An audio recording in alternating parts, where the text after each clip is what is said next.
अस्सलाम वालेकुम दोस्तों, क्या हाल चाल है? ठीक हो? तबीयत ठीक है? उम्मीद करें सब बिल्कुल खैर वाफियत नाल होसो। अज अस आए हैं F9 पार्क इस्लामाबाद के अंदर। इतने सुने कोई शो हो रहा है, कोई खास किस्म का शो है। तो इस शो के बारे तुहानू दसे सन लाली साहब। जी लाली साहब। जी दोस्तों, अस्सलाम वालेकुम। शो है जनाब के डॉग शो, जेड़ा कि असी आदे ना कुत्तियां दा शो। अच्छा, साडे इलाके इस तरह होंदा ना कि कुत्तियां नू एक नू एदो छोड़ देंदा, दूए नू एदो छोड़ के लहू लुहान करा छुड़े देन। इत्थे दोस्तों इस किस्म दा खाता कोई नहीं, इस कुत्तियां नू बस थोड़ा थोड़ा चला रहे हैं। ते ओ जनाब डॉग शो है।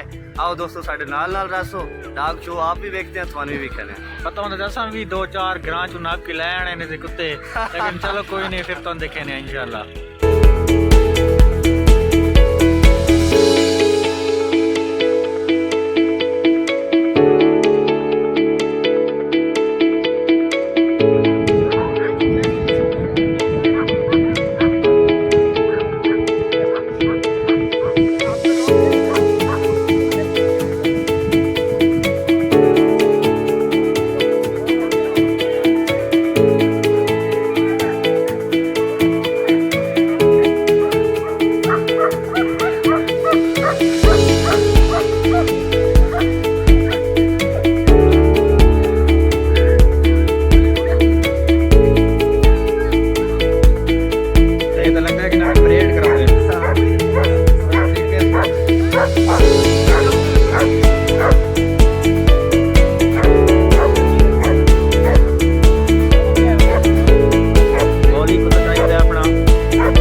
आक्सी है, एक आक्सी है।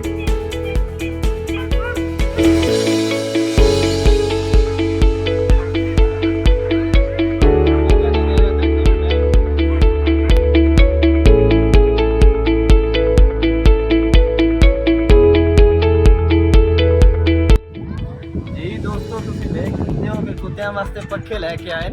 बड़े नफीस कुत्ते ने, इन्हों गर्मी बड़ी ज्यादा लगती, लेकिन इन्हें चलाए कोई नहीं। अल्लाह कीता फिर हवा चल गई है कुदरती।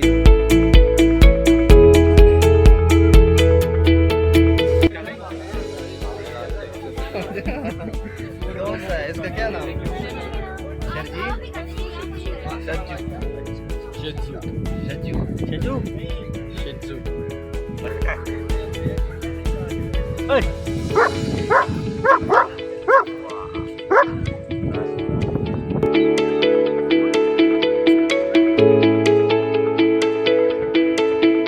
लैंड चलाई खाते ना हुण भुख तो भुखते भी पे।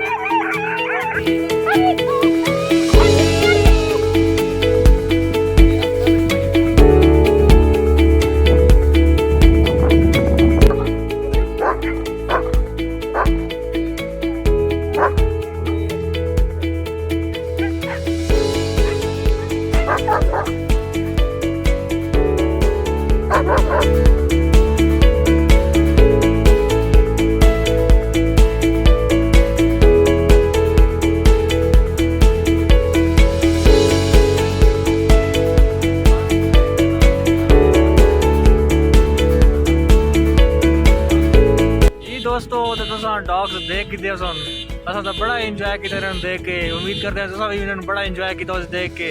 ते जी भाई साहब तुसा क्या आखना चाहते हो? जी सर, बड़े अनोखी नस्ल के कुत्ते देखे न असा, थानू भी दिखाए। उम्मीद करते हैं कि थानू ये साडी वीडियो बड़ी अच्छी लगी उसी, पसंद आई उसी, तुसा बड़ा इंजॉय किया है। तो इंशाल्लाह मिलते हैं नेक्स्ट वीडियो के। दुआएं याद रखिया है, अपना ख्याल रखिया है। अल्लाह हाफिज़।